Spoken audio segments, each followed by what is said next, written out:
Assalamualaikum warahmatullahi wabarakatuh. Perkenalkan, saya Rizky Ramadan dengan akhir anim 186. Di sini saya akan menjelaskan bagaimana dinamika konflik yang terjadi antara juru parkir liar dengan juru parkir resmi.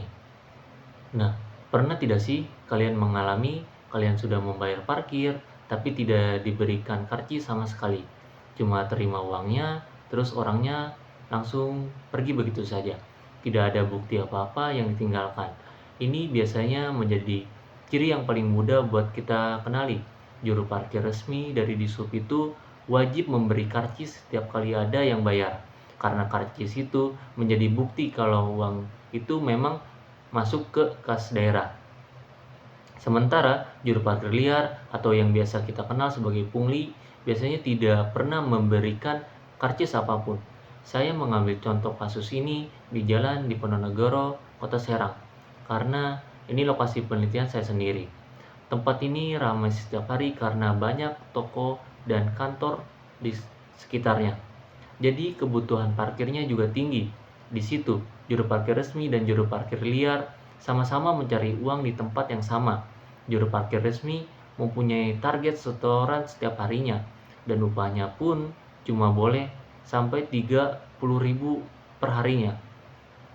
Sementara juru parkir liar tidak mempunyai target apapun. Semua uang yang dia dapat jadi miliknya sendiri, meskipun sebagian disetor juga ke orang yang melindungi dia di lapangan. Untuk memahami bagaimana konflik ini terus terjadi, saya menggunakan teori konflik dari Bartos and Ware. Teori ini menjelaskan konflik muncul dari 3 hal, yaitu incompatible goals, hostility, dan juga conflict action. Incompatible goals artinya dua pihak mempunyai keinginan yang tidak bisa terjadi bersamaan. Juru parkir resmi mau kerja sesuai aturan dan memberi karcis setiap kali ada yang ingin membayar. Juru parkir liar maunya memegang sendiri uang yang dia kumpulkan, makanya dia tidak pernah memberikan karcis sekalipun, karena kalau ada karcis berarti ada bukti yang bisa diminta tanggung jawabnya. Dari awal, dua keinginan ini memang sudah tidak sejalan. Dari situ muncul hostility atau rasa tidak suka yang muncul bukan dari satu kejadian saja, tapi dari kejadian kecil yang berulang setiap hari. Juru parkir resmi jadi resah karena kendaraan yang seharusnya jadi penghasilannya sudah lebih dulu diambil oleh juru parkir liar yang tidak terikat aturan apapun. Lama-lama rasa kesal ini menumpuk jadi ketegangan yang sulit hilang. Walaupun mereka sebenarnya kenal satu sama lain dan bertemu setiap hari. Yang ketiga, conflict action, yaitu tindakan yang muncul dari dua hal sebelumnya. Kalian pasti sering lihat polanya, juru parkir liar menghilang kalau ada razia, lalu kembali lagi begitu petugas pergi. Mereka sudah tahu kapan petugas datang dan kapan mereka bisa kembali lagi.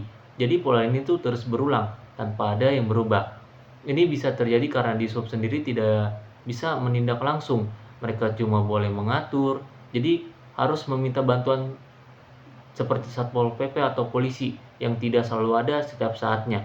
Kalau dilihat dari data, dampaknya itu cukup besar. Target uang parkir Kota Serang tidak pernah tercapai dari tahun 2021 sampai 2025. Di tahun 2021 yang terkumpul cuma 69% dari target. Lalu di 2025 semakin menjauh, yang terkumpul cuma 48%, sekitar 720 juta rupiah dari target 1,5 miliar rupiah. Artinya uang yang seharusnya masuk ke kota tapi hilang.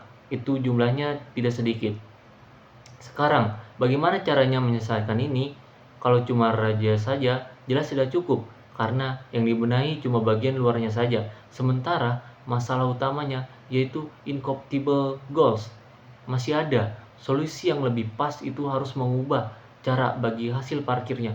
Misalnya membuat aturan baru supaya juru parkir resmi ini tidak merasa lebih rugi dibandingkan juru parkir liar. Selain itu, Dishub, Satpol PP, dan juga polisi itu harus lebih sering kerjasama supaya razia yang dilakukan benar-benar memberikan perubahan dan juga dampak, tidak cuma sekali lalu selesai begitu saja. Dan untuk kalian sebagai masyarakat, kalian juga bisa membantu hal sederhana seperti selalu meminta karcis setiap kali ingin membayar parkir. Itu sudah menjadi langkah nyata untuk mengurangi parkir liar di lapangan. Karena setiap uang yang masuk lewat jalur resmi itu yang nantinya dipakai buat kebutuhan kota kita sendiri.